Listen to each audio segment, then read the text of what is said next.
Hello. जी, आवाज़ आ रही है। मैं रमाशंकर राय यूपीएससी हिंदी के प्लेटफॉर्म के आप सभी का स्वागत करता हूँ। जैसा कि कल ओरिएंटेशन वीडियो में हमने देखा कि इस प्लेटफॉर्म ने एक नई पहल शुरू की है कि पीवाईक्यूज के थ्रू हम सब्जेक्ट्स को कैसे पढ़ें कि जो हमारा यूपीपीएससी प्रीलिम्स आ रहा है उसको टैकल कर पाएँ आसानी से या ज़्यादा सटीकता से। तो उसके लिए कल ओरिएंटेशन वीडियो गई थी। अगर आप लोगों ने ना देखा हो तो एक बार देख लीजिए। उससे ये पता चलेगा कि इस क्लास का महत्व क्या है और क्यों बन रही है, देखना क्यों चाहिए। दूसरी चीज़ ये है, आज की जो क्लास है वो हिस्ट्री की क्लास है। तो हिस्ट्री थ्रू पीवाईक्यूज, उसमें जो आज का टॉपिक है वो है एंशिएंट हिस्ट्री टाइमलाइन मैप। दरअसल क्या है कि मैं आपको पीवाईक्यूज बताऊं उससे पहले मैं चाहता हूं कि एक बार आपको एक टाइमलाइन का अंदाज़ा होना चाहिए कि कब कौन सी घटनाएं घटी या किस दौर में कौन कौन था। उसके बाद जब पीवाईक्यूज आपके पास जाएगा तो जो बताया जाएगा तो आपको एक अंदाज़ा रहेगा कि हाँ, ये किस समय की बात हो रही है, कहाँ की बात हो रही है। तो इसलिए ज़रूरी है कि आप पहले ओरिएंटेशन वीडियो एक बार देख लें। अगर देख चुके हैं तो यहाँ पे आइए और एंशिएंट हिस्ट्री थ्रू पीवाईक्यू और थ्रू मैप। तो इसको देख के यार कि आपको ये अंदाज़ा लग जाएगा कि हिस्ट्री कहाँ से शुरू हुई। बेसिकली पाषाण काल से लेके और हम लोग 12वीं सदी तक की बात करेंगे, जिसमें अलग अलग साम्राज्य जो आए या अलग अलग सभ्यताएं आई उनकी चर्चा करेंगे। और ये आपको हिस्ट्री पढ़ाना नहीं है, मतलब ये कॉम्प्रिहेंसिव कवरेज नहीं है। ये आपको एक टाइमलाइन बताई जाएगी और मैप के थ्रू लगभग 18 स्लाइड्स हैं इसमें। और जिससे आपका एक अंडरस्टैंडिंग बनेगी कि जब कल चाहे आगे की जो क्लासेस में पीवाईक्यूज बताए जाएंगे तो किस सेक्शन से आ रहे हैं, इसमें आपको थोड़ी सुविधा हो। ऐसा ना हो कि जैसे मैं उम्मीद नहीं कर रहा हूँ कि आप सब लोग हिस्ट्री पढ़ के आके बैठे हैं, मतलब सब लोग पढ़ ही के आके बैठे हैं। तो एक मोटी मोटा टाइमलाइन आप लोगों को पता होनी चाहिए कि हाँ, कब कौन सी चीज़ें घट रही थी, कब क्या है।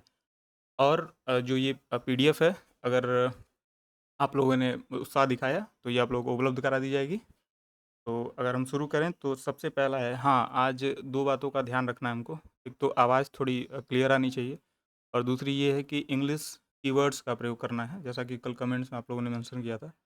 इंग्लिश कीवर्ड्स का प्रयोग किया जाएगा आज। तो जो पहला टॉपिक है वो पूर्व या पूरा पाषाण काल। इसको हम लोग अंग्रेजी में बोलते हैं पैलियोलिथिक एज। पैलियोलिथिक एज जो है ये 3 अलग-अलग भागों में इसको बाँटा जा सकता है क्योंकि काफ़ी लंबा, मतलब ये टाइमलाइन है। तो ये पहला बोलते हैं निम्न पूर्व पाषाण काल। निम्न का मतलब ये है कि लोअर पैलियोलिथिक एज। ये अफ्रीका में 20 लाख वर्ष पूर्व ये शुरू हो गई थी। भारत में लगभग 6 से डेढ़ लाख वर्ष पूर्व। और यहाँ पे 2 ये क्षेत्र हैं भारत में, जैसा कि यहाँ पे मेंशन है आपके मैप में, कि दिदवाना क्षेत्र राजस्थान में, बेलन और नर्मदा घाटी क्षेत्र जो कि मध्य भारत में है, और भीमबेटका की गुफाएँ। भीमबेटका ऐसा स्थल है जहाँ पे लगभग हर पाषाणकालीन सभ्यता, वहाँ उसके क्लू मिले हैं भीमबेटका से। और मयूरभंज, ये जो है ये पैलियोलिथिक एजेज की जो लोअर पैलियोलिथिक एजेज की साइट्स हैं वो हैं। और इसमें 2 कल्चर्स आती हैं पैलियोलिथिक एज की। एक होती है सोवन संस्कृति, वो हिंदी में सोहन कहा जाता है लेकिन अंग्रेजी में इसका सोवन वैली, जो कि अभी पश्चिमी पंजाब पाकिस्तान में है। तो सोवन वैली कल्चर, और दूसरा है हैंडेस कल्चर। तो सोवन वैली कल्चर जो है वो चॉपिंग पेबल कल्चर बोला जाता है, कि पेबल पत्थर के टुकड़े होते हैं, उससे उपकरण बना के किस तरीके से प्रयोग किया जाता था, ऐसे उपकरण प्राप्त हुए हैं, तो वजह से वहाँ पे उसको नाम दिया गया।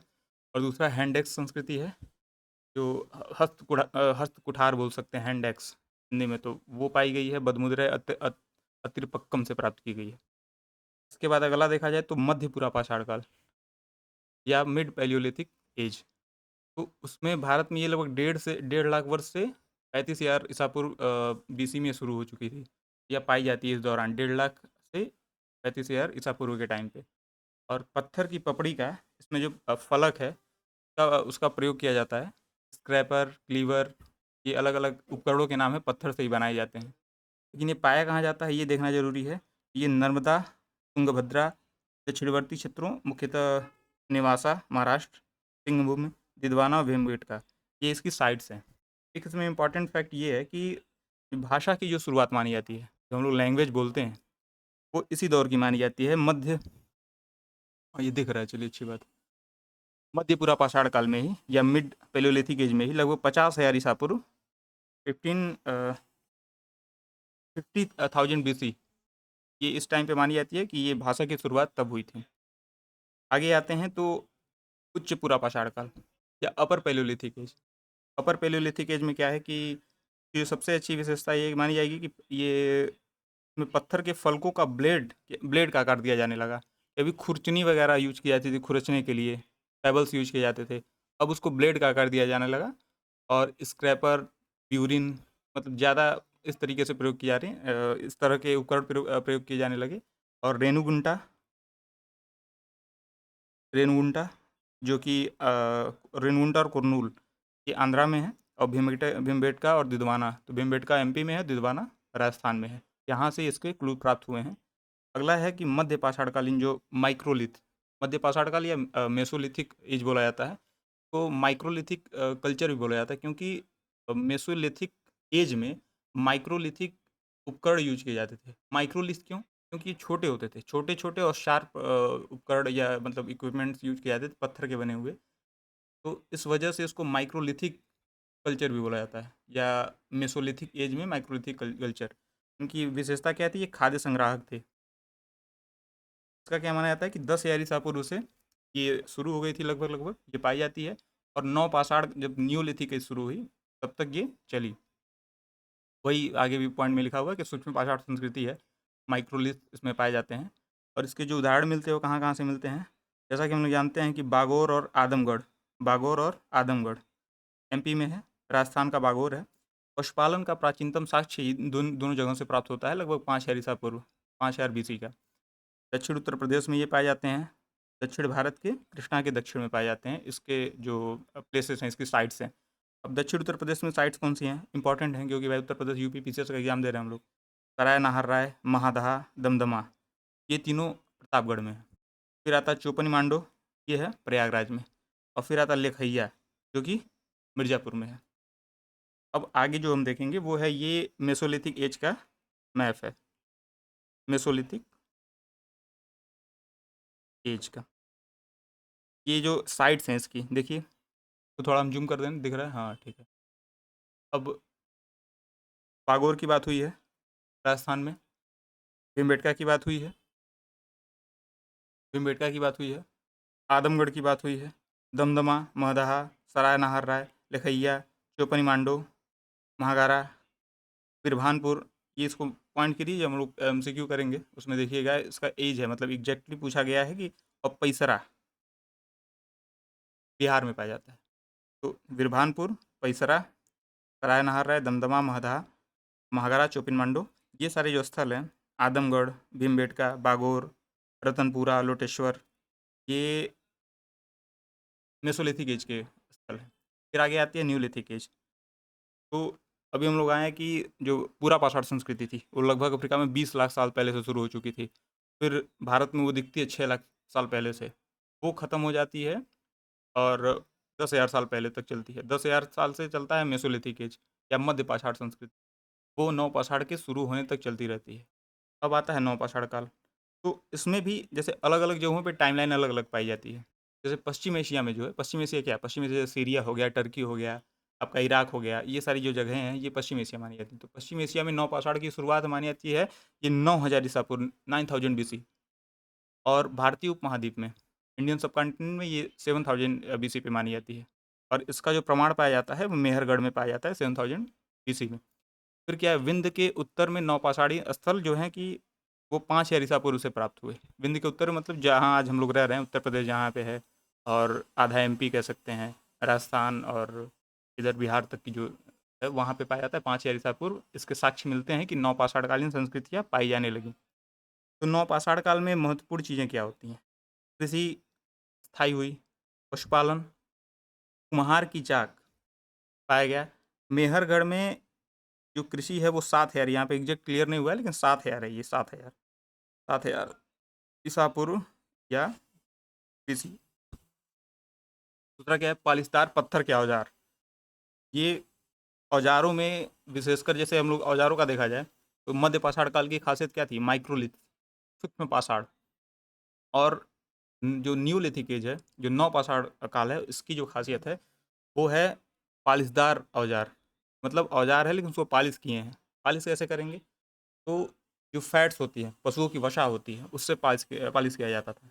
और अशोक के पत्थरों में देखेंगे उसी तरह की पालिश मिलती है, तो पालिश करने के लिए उस चीज़ का उपयोग किया जाता था।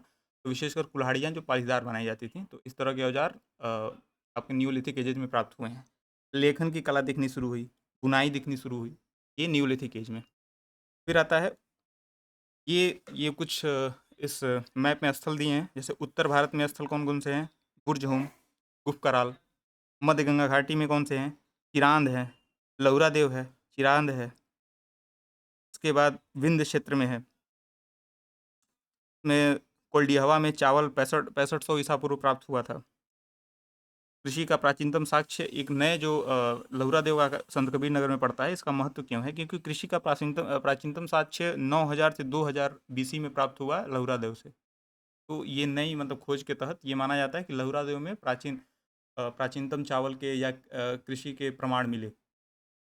अभी तक हम मेहरगढ़ पढ़े हैं जस्ट पहले 7000 बीसी, और इसमें 9000 बीसी दिखा है। अगर मेहरगढ़ न देके लहुरादेव दे तो हम लोग लहुरादेव सही मानेंगे, अगर दोनों दे तभी लहुरादेव सही मानेंगे। अगर मेहरगढ़ लहुरादेव न दे तो मेहरगढ़ ही सही है, ठीक है। क्योंकि नए जो शोध हुए हैं उसमें पता चला कि लहुरादेव में अन्य जो प्राप्तियाँ हुई हैं वो ज़्यादा पुरानी कृषि के साक्ष्य वहाँ पे प्राप्त हुए हैं। पूर्वोत्तर में गारो पहाड़ियाँ मेघालय में हम लोग को नौपाषाणी पाषाणी का स्थल प्राप्त हुए हैं। इसी तरह दक्षिण भारत में देखा जाए तो अल्लूर हो गया, कोडेकल हो गया, मस्की हो गया, संगनकल्लू हो गया, कूपगल हो गया। छोटा लिखे हो सकता है आपको दिखना हो, अब क्लियरिटी अगर हो तो संगनकल्लू, कूपगल अगल बगल है, ब्रह्मगिरी है, टी नरसीपुर है, उतनूर है, आदिलाबाद आदिलाबाद जिला आंध्रा में, नागार्जुन कोंडा कोंडा है। ये सारी जगहें जो हैं ये साउथ में हैं। और कयमपल्ली भी है, और इडक्कल गुफा केरल, इडक्कल गुफा केरल। तमिलनाडु की गुफा से प्रश्न पूछा है, इडक्कल गुफा केरल दिमाग में रखिएगा, हो सकता है कहीं से आई जाए। तो अब इसमें क्या है कि राख के टीले मिलते हैं नौपाषाणिक स्थलों से, कहाँ-कहाँ से मिलते हैं?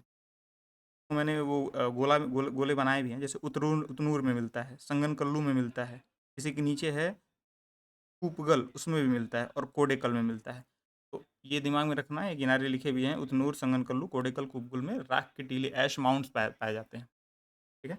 नौपाषाणिक न्यूलिथिक कल्चर में नौपाषाण के बाद हम लोग जो हमारी जो सभ्यता आती है, जो हम देखे जाते हैं टाइमलाइन में, वो है 2400 बीसी से और 1900 बीसी में पाई जाने वाली कौन सी संस्कृति है हमारी? 2400 बीसी से 1900 बीसी, ये है इंडस वैली सिविलाइजेशन या सिंधु घाटी सभ्यता इसको बोलते हैं।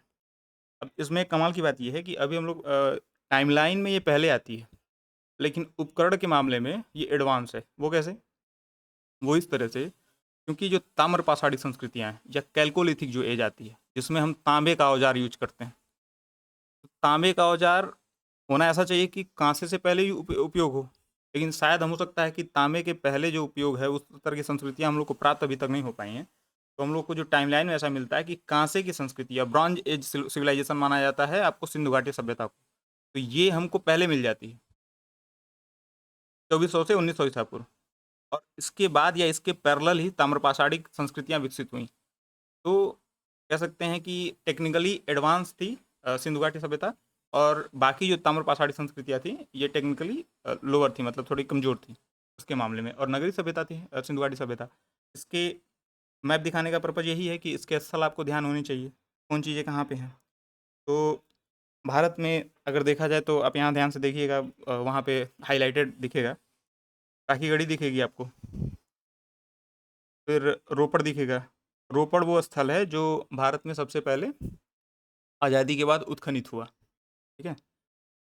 फिर आलमगीरपुर है ही, बड़गांव है, इधर आप जाते हैं तो बनावली है, फिर कालीबंगा है, ये हड़प्पा हो गया, ये हम लोग चले जाएंगे पाकिस्तान में, हड़प्पा हो गया, बेनीवाल हो गया, गनेरी वाला हो गया, ये पाकिस्तान की जगह हैं। के नीचे आते हैं सिंध में तो चनुदड़ो मिलता है हम लोग को, इसके बाद बालाकोट मिलता है, आमरी मिलता है, मोहनजोदाड़ो मिलता है। और हम गुजरात में देखें जो कि काफ़ी महत्वपूर्ण स्थल प्राप्त होते हैं सिंधु घाटी सभ्यता के, तो धौलावीरा, तुर्कोतड़ा, फिर रंगपुर, लोथल, ये सारे मतलब काफ़ी महत्वपूर्ण हैं। और इसके मतलब एक-एक पॉइंट कब खुदाई, मतलब किसने इसकी खुदाई की, महत्वपूर्ण प्राप्तियाँ क्या-क्या रहीं, किस नदी के किनारे है, ये सारी चीज़ें इंपॉर्टेंट हैं इन सारे सेक्शन से। तो सिंधु घाटी सभ्यता का आपका काल रहा 2400 से 1900 बीसी करीब-करीब। इसी दौरान से संस्कृतियाँ कुछ ऐसी विकसित हुई जो ताम्र पाषाणिक थीं और उसके बाद भी चलती हैं। लेकिन ये जो अगला सेक्शन है वो इसी का मतलब विस्तार से वर्णन करता है कि किस प्रकार से सिंधु घाटी संस्कृतियों के अलग-अलग स्थलों का एक हल्का-सा हम लोग इसका ओवरव्यू ले लेते हैं। जैसे हड़प्पा 1921 में इसकी सबसे पहले खुदाई शुरू हुई थी, दयाराम साहनी, जॉन मार्शल के नेतृत्व में। उसके बाद आता है चनहुदड़ो उसके बाद सॉरी एक चनहुदड़ो है। उसके बाद रोपड़ आता है, यज्ञदत्त शर्मा ने इसकी खुदाई की थी, 1953 में ये शुरू हुई थी। मोहनजोदाड़ो आता है 1922, राखालदास बनर्जी। लोथल की खुदाई 1957, एस.आर. राव। कालीबंगा 1953, बीबी लाल, कमलानंद घोष। आर.एस. बिष्ट ने धौलावीरा की थी देखिए। और इसी प्रकार आगे देखेंगे बनावली की जो है, बनावली हरियाणा की, इसकी खुदाई भी आर.एस. बिष्ट ने की थी और धौलावीरा की भी, दोनों की। तो इसकी ये डिटेल्स हैं कि मतलब किस जगह किस से क्या प्राप्तियाँ हुई हैं। तो हम लोग जब प्रयास करेंगे कि जब इसके एमसीक्यू करेंगे, तब इसको थोड़ा कायदे से देख लेंगे क्योंकि उसमें प्रश्न इससे पूछे गए हैं कि ये कहाँ प्राप्त हुआ, जैसे कांसे की नर्तकी कहाँ प्राप्त हुई। तो उस समय देखते हुए हम लोग इसको कर लेंगे कि क्योंकि अभी हम लोग टाइमलाइन की बात कर रहे हैं, बस ये कि कौन कब चीज़ें कब घटित हुई और उसका महत्व क्या-क्या था। तो इसके बाद आगे हम लोग बढ़ते हैं तो हड़प्पा काल के बाद ताम्र पाषाणी संस्कृतियाँ जिसको कैल्कोलिथिक एज बोलते हैं अंग्रेजी में, वो आई कैल्कोलिथिक एज। और इसका इम्पोर्टेंस क्या था? तो हमको हड़प्पाकालीन संस्कृतियों में एक पक्की ईंटों का प्रयोग मिलता है कि वहाँ पे ईंटें पका के यूज़ की जाती थी, जो कि ज़्यादा ड्यूरेबल होती हैं। और जबकि ताम्र पाषाणी कृषक कृषक संस्कृतियों में जो ईंटें हैं, उसका कच्ची ईंटों का प्रयोग हुआ। दूसरा क्या है, सामाजिक असमानता यहाँ देखने को मिलती है। सामाजिक असमानता का एक लक्षण हमको मिलता है हड़प्पा स्थलों पे भी। लेकिन जैसा कि देखिए पिछले में एक जो हड़प्पा उसका जो लेआउट होता है शहर का, हड़प्पा शहर हड़प्पाई शहरों का, तो जो पूर्व की तरफ निचला नगर बसता है, जो कि ब्रॉडर होता है, और पश्चिम की तरफ गढ़ी या दुर्ग बसता है, जो कि ऊँचाई पे होता है, पश्चिम की तरफ होता है गढ़ी और दुर्ग ऊँचाई पे। अब क्या है कि जो निचला नगर है, उसकी संरचनाएँ लगभग एक जैसी होती है, जैसे प्लांट सिटीज़ की तरह। और ऊपर गढ़ी दुर्ग की संरचनाएँ ज़्यादा भव्य है और ज़्यादा बड़ी-बड़ी संरचनाएँ हैं, जैसे स्नानागार वगैरह गढ़ी दुर्ग से ही प्राप्त हुई हैं। लेकिन यहाँ पे क्या आते-आते क्या हो गया कि सामाजिक असमानता दृष्टिगत हो गई, निवासगत अधिक्रम यहाँ पे मिलने लगा। मतलब उसमें भी हमको इसमें हायरार्की दिखती है, कैलकुलेथिक एजेज में, जैसे रहवास है उन लोगों का, कहाँ रहते हैं, उसमें हायरार्की दिखती है। कौन कहाँ रहता है, उस हिसाब से घर बड़ा, घर छोटा, चाहे उस छोटे जो मतलब उनकी सुविधाएँ उस हिसाब से सीमित हैं। तो अब जो यहाँ पे कैलकुलेथिक एजेज की जो संस्कृतियाँ हैं, वो कहाँ-कहाँ से पाई गई हैं? तो एक दक्षिण-पूर्वी राजस्थान से पाई गई है। दक्षिण-पूर्वी राजस्थान का मतलब है ये इलाका, साउथ ईस्ट। साउथ ईस्ट में कौन-सा होता है? आहार, गिलुंध है, आहार है, ताम्रवती बोलते थे आहार को, बालाथल है, ये सारे जो इलाके हैं, इनसे जो पाई गई दक्षिण-पूर्व राजस्थान में संस्कृतियाँ पाई गई। फिर मध्य प्रदेश के पश्चिमी भाग में संस्कृतियाँ पाई गई, ये रहा, नौदाटोली, कैथा, एरड़, ये सारे मध्य प्रदेश के पश्चिम भाग में पाई गई। फिर पश्चिमी महाराष्ट्र में पाई गई, पश्चिमी महाराष्ट्र में कौन-सा? जोरवे, दैमाबाद, नेवासा, इनाम गाँव, चंदौली, सोनागाँव, ये सारी जो हैं ये पश्चिमी महाराष्ट्र में पाई गई। और दक्षिण और पूर्वी भाग में भी कैलकोलिथिक एजेज की संस्कृतियाँ पाई गई। जैसे देखें हम लोग पूर्वी भारत में देखें तो पांडु राजा ढीवी, ये वर्धमान जिले में है, महिषादल है। और मध्य घाटी में देखा जाए तो चिरांद में भी ऐसा पाया जाता है, ताराडीह में पाया जाता है, नरहन गोरखपुर में पाया जाता है, खैराडीह, बलिया गंगा नदी के किनारे ये कैलकोलिथिक एज का स्थल है, पाया जाता है। अब अगर हम दक्षिण पूर्वी राजस्थान संस्कृति या आहार या बनास संस्कृति की बात करें, तो खेतड़ी के तांबे की खान के पास स्थित था गणेश्वर का जमाव, ये गणेश्वर रहा। गणेश्वर के जमाव के पास इसका विकास माना जा रहा है क्योंकि अब ताम्रपाषाणी संस्कृतियाँ हैं, तांबे के औजारों का उपयोग कर रही हैं, तांबे के बर्तनों का उपयोग कर रही हैं। तो उसके कहीं जमाव के अगल-बगल पाई जाएँगी। तो ये पाई जाती है जो दक्षिण पूर्वी राजस्थान की है, वो गणेश्वर के पास पाई जाती है। किलुंद है, आहार है, ताम्रवती उसको बोलते थे, बालाथल है, गणेश्वर है, ये इसका इलाका है। फिर कौन सी संस्कृति? फिर मध्य प्रदेश का पश्चिमी भाग, मालवा क्षेत्र में संस्कृतियाँ कौन-कौन सी हैं? 3 संस्कृतियाँ यहाँ डेवलप हुआ यहाँ डेवलप हुई। ये आर.एस. शर्मा की जो किताब है प्राचीन भारत, उससे ये लिया गया है। तो उन्होंने बोला है कि 3 प्रकार की संस्कृतियाँ वहाँ पे डेवलप हुई, हम लोग मानेंगे भी।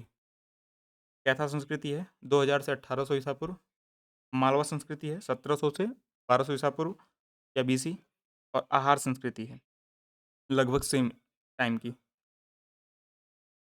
उसके बाद जोरवे संस्कृति, जो कि पश्चिमी महाराष्ट्र में प्राप्त हुई, वो क्या है कि ये कोंकण तट के क्षेत्र को छोड़कर संपूर्ण विदर्भ विदर्भ मतलब जो पश्चिमी सॉरी पूर्वी महाराष्ट्र है, विदर्भ का इलाका, उसको और कोंकण तट को छोड़ के जो लगभग बीच की एक पट्टी बसती है, कोंकण तट बहुत पतला है, तो बेसिकली पश्चिमी महाराष्ट्र का पूरा इलाका वो आता था जोरवे संस्कृति के अंदर। तो दैमाबाद सबसे जो दैमाबाद था, ये वो सबसे बड़ा जोरवे स्थल है और भारी संख्या में कांसे की वस्तुएं मिली हैं दैमाबाद से।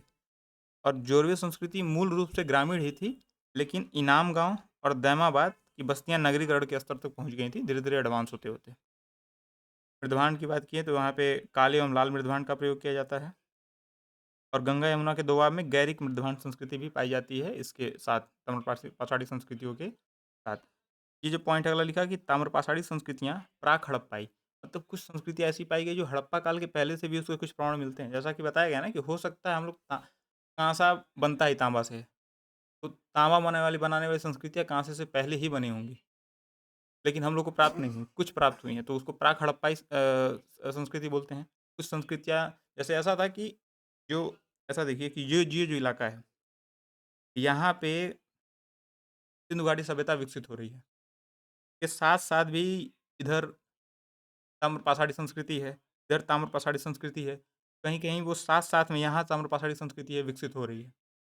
तो एक जैसे होता है ना कि मुंबई में चाहे अभी पेरिस में, चाहे पश्चिमी क्षेत्र देशों में अभी अलग टेक्नोलॉजी चल रही है, हम लोग के यहाँ अलग चल रही है। अभी तो 91 के बाद से उदारीकरण के बाद से या कम्युनिकेशन जब से बूस्ट हुआ, तब से हम लोग काफ़ी क्लोज़ हैं, लेकिन पहले बहुत दूरियाँ थी। हम लोग 20, 30, 40 साल पीछे थे। इसी तरह यहाँ संस्कृतियाँ ये लोग भी पीछे थे। वो लोग कांसा उपयोग कर रहे हैं, ये लोग तांबा उपयोग कर रहे हैं।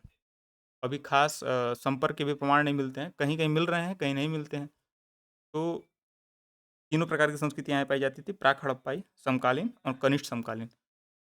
कनिष्ठ समकालीन का मतलब ये है कि जब एकदम हड़प्पा जब खत्म होने वाला माना गया कि अब यहाँ से हड़प्पा नहीं पाया जा रहा है, तो उस टाइम से कुछ-कुछ ताम्रपाषाणी या कैल्कोलिथिक संस्कृतियाँ, कैल्कोलिथिक कल्चर्स स्टार्ट हुई। ठीक है? यही वो उसी का मैप है कि जिसमें बताया गया है कि किस प्रकार से ये उसमें हाइलाइट करने के लिए बस था कि ये दामाबाद और निवासा, नौदा टोली, कैथा, केरन, आहार, गिलुंद, बगोर, गणेश्वर, किरांद, मझदल, पांडुराजा ढिबी, तो ये जो सारे स्थल हैं इसको मैप पे दिखाने के लिए ये कुचाई हो गया। इधर दक्षिण में टी नरसीपुर, ब्रह्मगिरी, हल्लूर, टेकलकोटा, पिकलीहल, हुम्सी, नागार्जुनकोंडा, ये सारी जो हैं ताम्रपाषाणी ये स्थल हैं। यहाँ पे कैल्कोलिथिक साइट्स हैं। ये पश्चिमी राजस्थान को ज़्यादा डिटेल में दिखाया गया है, कैसे दैमाबाद, जोरवे, इनाम गाँव और दाइमाबाद, ये जो दोनों संस्कृतियाँ थीं, ये नगरीकरण के स्तर तक पहुँच गई थी, ताम्रपाषाणी संस्कृतियाँ। और इधर एमपी में देखेंगे नौदा टोली, आदमगढ़, दंगवाड़ा, कैथा, ये सारी चीज़ें। फिर अब हम लोग टाइमलाइन में कैसे आ रहे हैं कि 2400 से 1900 बीसी के करीब-करीब आपकी इंडस वैली से सिविलाइजेशन आ गई है। इसके पहले से हल्के, इसके साथ भी और इसके बाद भी ताम्रपाषाणी संस्कृतियाँ चल रही हैं। अब लगभग 1500 बीसी तक हम लोग पहुँच रहे हैं, तब आगमन होता है आर्यों का। आगमन थ्योरी मतलब कंटेस्टेड है, ऐसा माना नहीं जाता कि वो आगमन था, ऐसा माना जाता है पहले से थे, मतलब कंटेस्टेड थ्योरी है, लेकिन ऐसा कहा जा रहा है ठीक है 1500 बीसी पहले आर्यों का आगमन हुआ, इन्वेजन हुआ। इन्वेजन का प्रमाण खास नहीं मिल रहा है, आजकल ये थ्योरी नकार दी गई है, लेकिन शुरू से पढ़ते-पढ़ते ऐसी आदत हो गई है कि 1500 बीसी पहले आर्य आए, ऐसा बोला जाता है, लेकिन प्रमाण अभी इसके प्राप्त नहीं होते हैं। फिर तो जो शुरुआती आर्य आए, तो उसमें जो आर्य आए, तो वैदिक कल्चर शुरू हुई। वैदिक कल्चर में 2 भाग में बँटी, एक ऋग्वैदिक कल्चर, दूसरा उत्तर वैदिक कल्चर। ऋग्वैदिक कल्चर मोटी-मोटा माना जाता है 1500 बीसी से लेके 1000 बीसी तक, और 1000 बीसी से जब तक महाजनपदों का उदय नहीं हो गया, तब तक चली फिर उत्तर वैदिक कल्चर। और उत्तर वैदिक कल्चर और ऋग्वैदिक कल्चर के मतलब ऋग्वैदिक कल्चर समाप्त होते-होते और उत्तर वैदिक कल्चर के साथ में आर्यन एज चली। 1000 ईसा पूर्व करीब-करीब माना जाता है, 1000 बीसी में कि आयरन लोहा खोजा जा चुका था और उसके हल या उससे काम होने शुरू हो गए। इसी वजह से उत्तर वैदिक संस्कृतियाँ आगे बढ़ीं। तो इसको इस तरह देखते हैं, इस मैप में अगर देखा जाए, तो ध्यान से देखिएगा। ये ये वाला जो इलाका है, मैप में दिख रहा है, ये वाला, ये है ऋग्वैदिक संस्कृतियाँ या ऋग्वैदिक कल्चर इन जगहों में पाई जाती है। ये कह सकते हैं कि इसका जो पूर्वी बॉर्डर था या जो ईस्ट बॉर्डर था वो था गंगा, वो थी गंगा। जबकि उत्तर वैदिक काल में वो बहुत आगे तक यहाँ तक चले गए, अंग जनपद तक चले गए, ठीक है? और नीचे यहाँ तक अवंती तक आ गए। अब ऐसा कहा जाता है कि जैसे हमने आयरन एज की बात की, तो जब लोहे की खोज हो गई और यहाँ आ रही है, पहले ऋग्वैदिक स्थलों पे यहाँ रहते थे, तो धीरे धीरे वो बढ़े और क्षेत्र को लेके मारामारी हुई। तो जो गंगा के क्षेत्र के या जो दिल्ली साइड के जो आ रहे थे, वो वहाँ से आगे बढ़ना शुरू हुए। लोहे की वजह से ये आसान हुआ कि जो पेड़ थे, पेड़ काटना, अब पहले ब्रांज से काटते थे, ब्रांज मुड़ जाता था, तो पेड़ की कटाई या क्षेत्र अधिग्रहित करना मतलब कृषि के लिए कर नहीं पाते थे। जबकि जब कटाई शुरू हो गई पेड़ की लोहे की वजह से और उससे जुताई भी आसान हो गई, तो ये संस्कृतियाँ तेज़ी से पूर्व की तरफ फैली। इसी के साथ-साथ ये जो मेगालिथिक जो बोलता है आयरन एज के साथ एक मेगालिथिक, साउथ में आयरन एज के साथ मेगालिथिक कल्चर पाई जाती है। ये देखिए iron age megalithic culture. Megalith का मतलब क्या है कि जब किसी को दफनाया जाता था, तो बड़े-बड़े पत्थर, ऐसा माना था कि जो भी वॉरियर्स हैं, उनको दफनाया जाएगा, तो उसके साथ बड़े-बड़े पत्थर उनके ऊपर रख दिए जाएँगे, उनकी कब्र के ऊपर। और उसपे कभी-कभी मेंशन भी होता था कि ये कहाँ, मतलब ये किस लड़ाई में मरे, चाहे कैसा। तो एक तरह समझिए कि वो उनका मतलब स्मृति स्तंभ था। तो लिथ इस तरीके से खड़े किए जाते थे। और ये आयरन एज क्यों? क्योंकि आयरन उस समय आयरन के हथियार मिलने लगे, आयरन के उपकरण मिलने लगे और मेगालिथ भी साथ में मिलने लगे। तो आयरन एज मेगालिथिक कल्चर्स इस साउथ में हमको दिखती है इस टाइम पे। फिर और इसमें क्या है कि जो अगला मैप है, ये है आपका आयरन एज की जो साइट्स हैं इम्पोर्टेंट, कहाँ से लोहे के उपकरण हमको मिले। तो उत्तर में देखा जाए तो दादुपुर, लौरा देवा, मल्हार, राजा नल का टीला।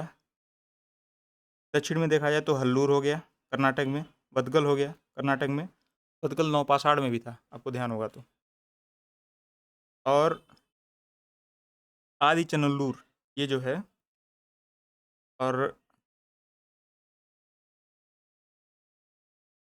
ये तेलंगाना में है पूरा।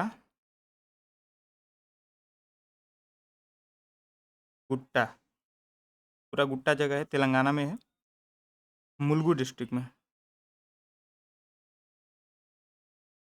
और ये आदि चनल्लूर है।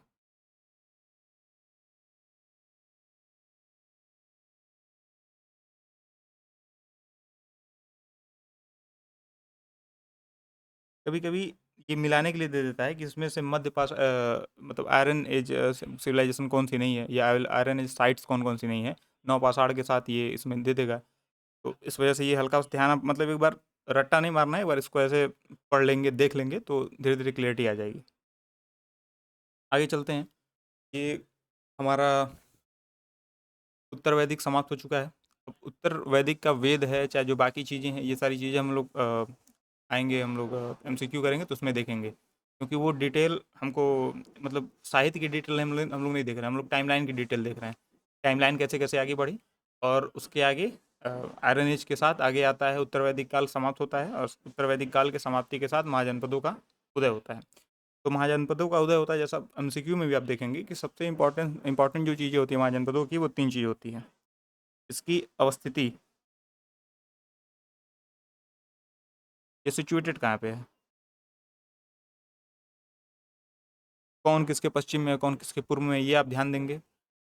दूसरा जो होता है वो राजधानी, किसकी राजधानी कौन थी, किसकी क्या थी, किसी किसी की 2 राजधानी है। जैसे जब यहाँ पे हम देखेंगे, ये यहाँ पे, ये देखिए कोसल की, ये कोसला की राजधानी 2 है, श्रावस्ती और साकेत, अयोध्या, ठीक है। ये काशी महाजनपद है, इसकी राजधानी वाराणसी है। मल्ल की कुशीनारा, वैशाली, वज्जी की वैशाली, मुगध की राजगृह, अंग की चंपा, ये चेद की सुक्तिमती मानी जाती है, और त्रिपुरी भी मानी जाती है। मतलब इन दोनों में थोड़ा कन्फ्यूजन है, लेकिन शुक्तिमती मुख्य रूप से मानी जाती है। और सॉरी, अवंती की, उज्जैनी और महिष्मती का महत्वपूर्ण क्षेत्र, महत्वपूर्ण एक जो शहर था वो विदिशा भी था। मत्स्य का विराटनगर, सूरसेन का मथुरा, कुरु का इंद्रप्रस्थ, हस्तिनापुर, और वत्स का कौशाम्बी, पांचाल का की भी दो राजधानियां हैं, अहिच्छत्र और काम्पिल्य। तो काम्पिल्य लगभग फर्रुखाबाद के बाद पड़ता है, और अहिच्छत्र बरेली में पड़ता है। तो और इसके बाद दक्षिण में देखिए, उत्तर में देखिए, तो यहाँ गांधारा है, ये तक्षशिला इसकी एक महत्वपूर्ण शहर, इसका पुष्कलवती भी है। कम्बोज का कपिशा। दक्षिण में देखा जाए, अशमक दक्षिणतम था। ये भी पूछता है कि ये है मतलब ईस्टर्न मोस्ट कौन सा है, तो ये है चंपा, ईस्टर्न मोस्ट। साउदर्न मोस्ट असमक,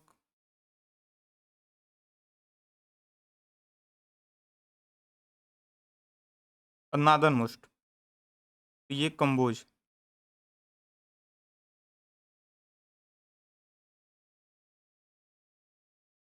नार्दर्न मोस्ट कम्बोज है। कभी कभी पूछ देगा कि मगध के पूर्व में कौन था, मगध के पश्चिम में कौन था, ऐसा पूछ सकता है, या कोशला के दक्षिण में कौन था। तो इसको आप मैप के थ्रू देखेंगे तो ये ध्यान रहेंगी चीज़ें। फिर आते हैं अशोक का काल। अशोक का काल आता है, अशोक जाने ही गए थे अपने स्तंभों की वजह से, मतलब उनके स्तंभों को पढ़ा गया तो पता चला कि अशोक जैसा इतना महान राजा यहाँ पे था। और इस मतलब मैं छोटा इसलिए कर रहा हूँ कि ये क्षेत्र देखिए, ये ये उनके स्तंभ है, स्तंभ प्राप्त हुए यहाँ से। तो आज के समय में अपना सोचिए कि आप कितनी दूर अभी तक आप ट्रेवल किए हैं, जो भी आपकी उम्र होगी, 20, 25, 30 जो भी होगी, 35।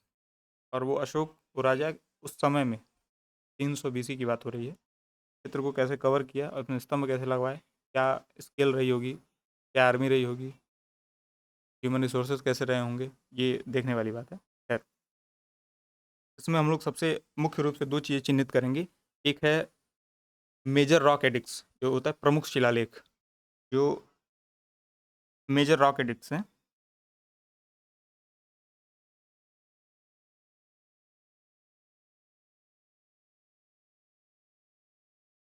मुख्य शिलालेख बोला जाता है।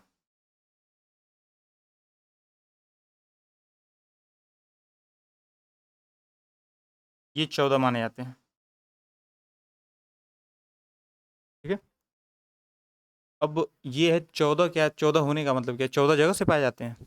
तो इसीलिए आपको मैं ये फोटो इसमें लगाया था कि ये स्तंभ लेख का है, लेकिन बस इससे ये पता चलेगा कि देखिए यहाँ पे गैप दिख रहा है, ये गैप, तो जो एडिक्ट्स लिखे गए, शिलालेख लिखे गए, वो इस तरह, मान लीजिए एक शिलालेख हो गया, दो शिलालेख हो गया, तीन शिलालेख हो गया, ये दिख नहीं रहा, हाँ ये इस तरीके से। तो शिलालेख किस तरह से, मतलब एक पॉइंट, 14 शिलालेख का मतलब है कि 14 रॉक एडिक्ट्स का मतलब है 14 पॉइंट्स।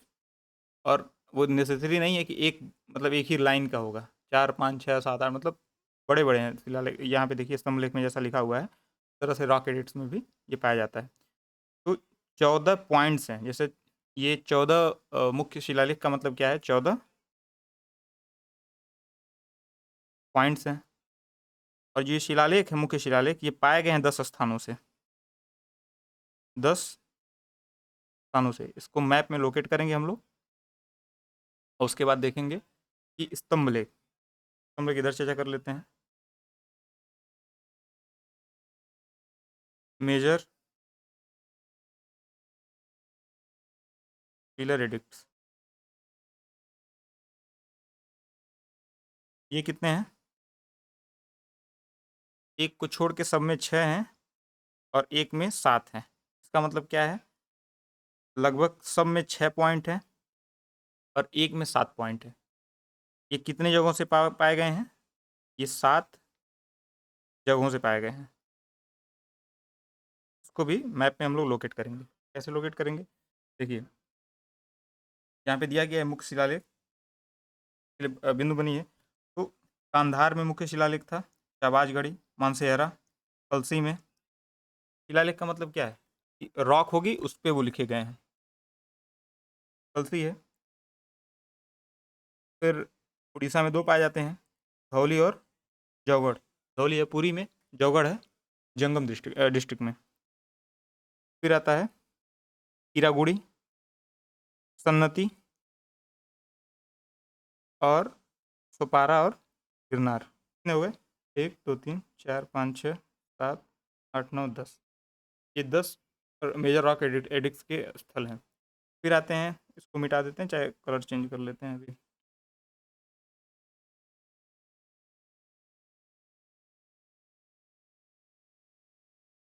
दिख नहीं रहा है, ग्रीन से।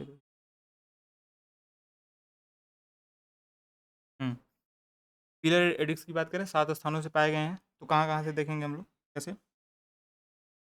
ये 3 एक एक पास पाए जाते हैं। ध्यान से ये बढ़ा दे रहे हैं, 3 एक पास पाए जाते हैं। ये रहा, ठीक है।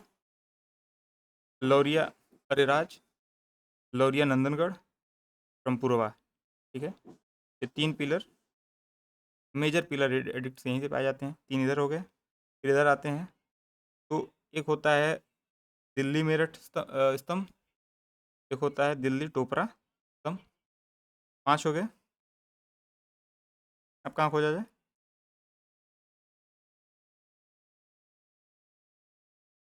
एक कौशाम्बी में है। कौशाम्बी वाला जो है वो समुद्रगुप्त ने इलाहाबाद लेते आया था, जिसको इलाहाबाद के किले में अशोक ने उसको स्थापित कराया था। तो ये कौशाम्बी में था और वहाँ से उठा के उसको इलाहाबाद के पास लाया गया। और वैसे माना जाता है कौशाम्बी जो जगह थी वो इलाहाबाद में ही थी, कोई ग्रामीण क्षेत्र है, उसका नाम है कौशाम्बी। कौशाम्बी जिले की बात नहीं हो रही थी। खैर, कितने हुए? 3 6। एक और कहाँ पे है?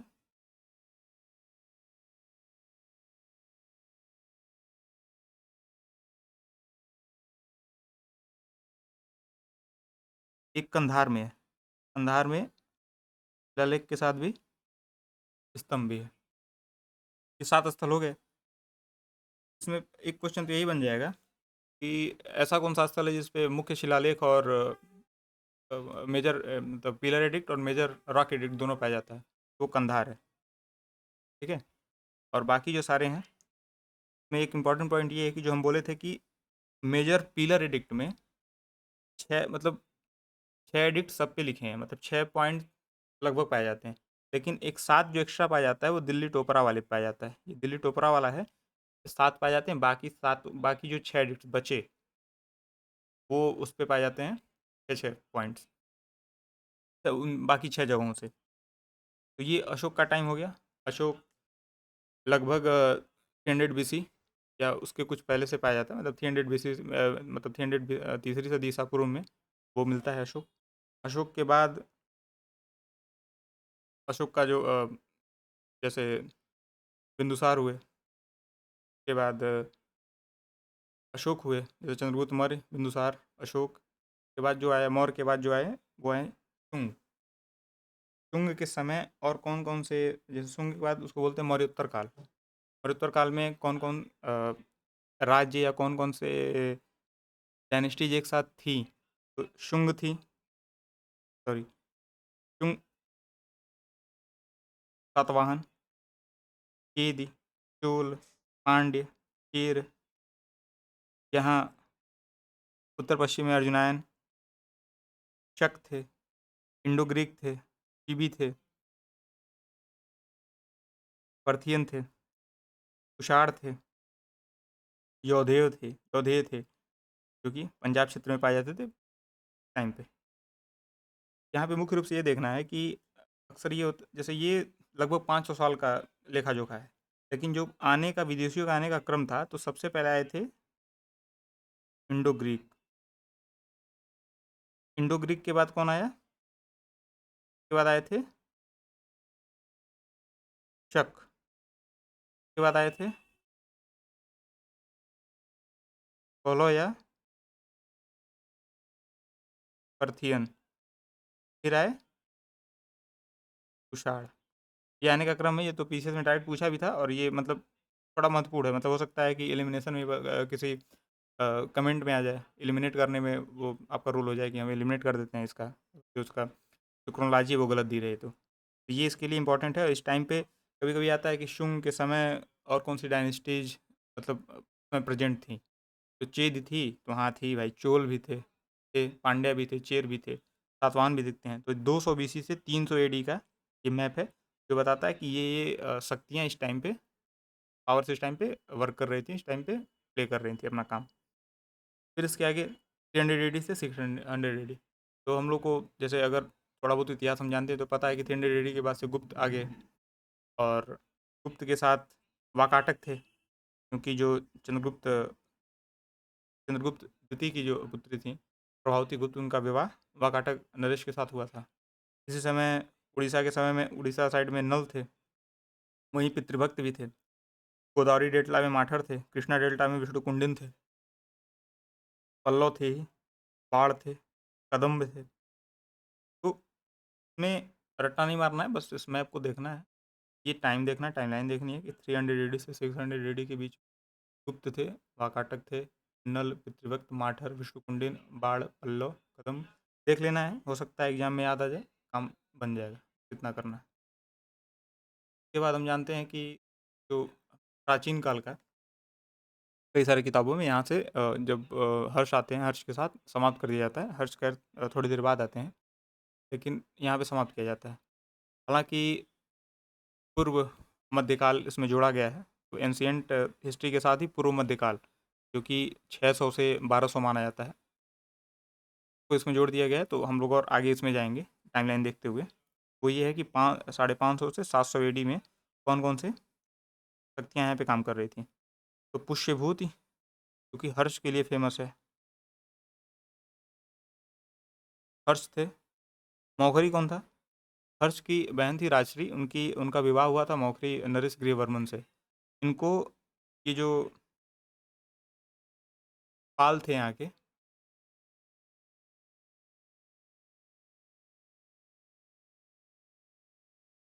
माफ़ करिए, पाल नहीं थे वो, बंगाल के राजा थे। और उनसे उन्होंने उनके साथ लड़ाई हुई, हर्ष ने उनको हरा भी दिया था। तो इधर हर्ष से चालुक्य थे, पुलकेशिन, पुलकेशिन द्वितीय हर्ष के समय थे। माना जाता है कि पुलकेशिन द्वितीय ने इनका जो अभिलेख है इसमें बताया गया है कि पुलकेशिन द्वितीय ने हर्ष को हराया था नर्मदा नर्मदा नदी के किनारे। मैत्रक थे इस टाइम में। मैत्रक क्या किए थे? मैत्रक प्रसिद्ध इसलिए हैं, मतलब हम लोग के इतिहास में फ़िलहाल के लिए, जैन संगीति जो दूसरी वाली थी, ये इनको प्रश्रय दिए थे, इनको करवाए थे ये। दक्षिण में देखते हैं और पूर्व में देखते हैं। जलोद्भव पहले भी थे, अभी तक बचे हुए हैं। गंग हैं उड़ीसा में, माठर हैं गोदावरी डेल्टा के पास, विष्णुकुंडिन हैं कृष्णा डेल्टा के पास, पल्लव हैं, पांड्य हैं, केर हैं और कदम्ब हैं। केरियन लोग का ध्यान रखिए, ये लोग इस टाइम पे प्रेजेंट थे, ये ध्यान रखना है। फिर आते हैं 700 एडी से 1200 एडी तक। ये लगभग इसलिए लिखा गया है क्योंकि ये जैसे यहाँ पे तीन, जैसे राष्ट्रकूट, गुर्जर प्रतिहार और पाल, ये जो त्रिभुज है, ये संघर्ष शुरुआत ये लगभग 700 एडी से इनका संघर्ष शुरू हो गया और 200 साल तक लगभग चलता रहा। लेकिन उसके बाद की जो शक्तियाँ हैं, चामान, तोमर, गुहिल, गुहिल क्यों महत्वपूर्ण है? महाराणा प्रताप अंततः इनके वंश से आते हैं, मतलब राणा कुंभा गुहिल थे। तो जो मेवाड़ का इलाका है वो गुहिल क्षत्रियों का माना जाता था। गुहिल हो गए, गढ़वाल हो गए, जयचंद माना, गढ़वाल माना जाता है, खैर बदनाम ज़्यादा हो गया, लेकिन बहादुर योद्धा थे गढ़वाल।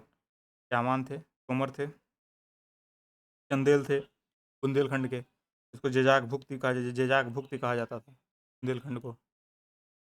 भौमकर थे उत्कल के, गंग थे कलिंग के, विष्णुकुंडिन थे, कदम्ब थे, और ये गुजरात के चालुक्य थे जिनकी राजधानी थी अहिल पाटन में लिखा है।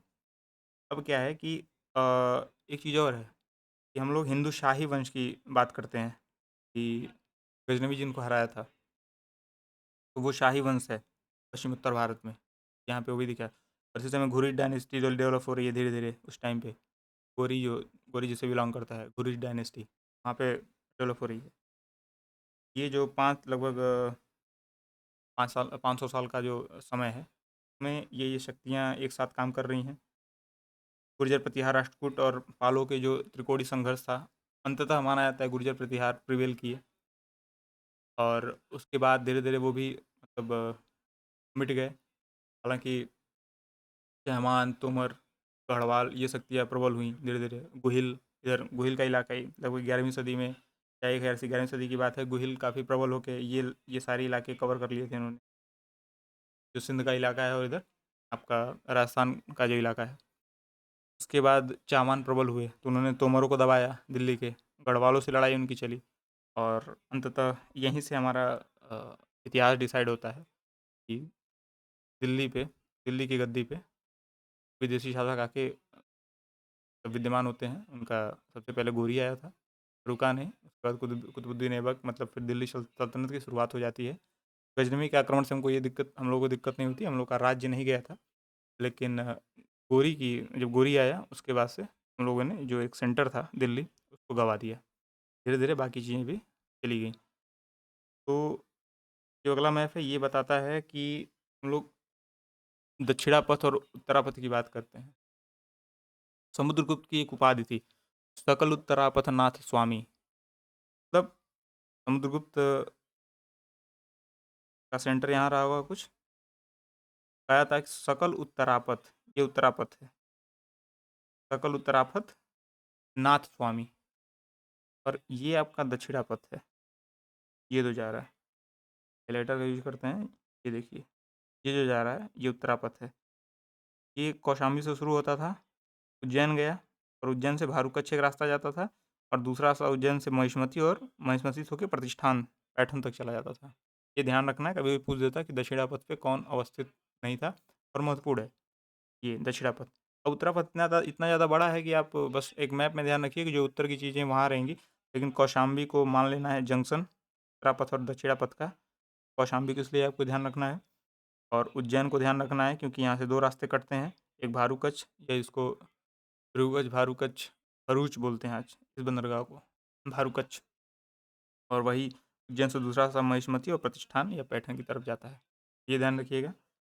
इस तरीके से हम लोगों का आज का जो एंशिएंट हिस्ट्री का टाइमलाइन वीडियो है, ये समाप्त होता है और इस मैप को आप लोग को जब प्रोवाइड किया जाएगा, तो अगर आप लोग का उत्साह दिखा तो प्रोवाइड किया जाएगा और इसको रट्टा मारने की ज़रूरत नहीं है। आप एक बार इसको देखते जाएँ बस देख लीजिएगा। 1 बार, 2 बार, 3 बार देखेंगे, हो सकता है एग्ज़ाम में आपके दिमाग में मैप रह जाए थोड़ा-सा और उससे काम चल जाएगा। नमस्कार, मिलते हैं अगले वीडियो में।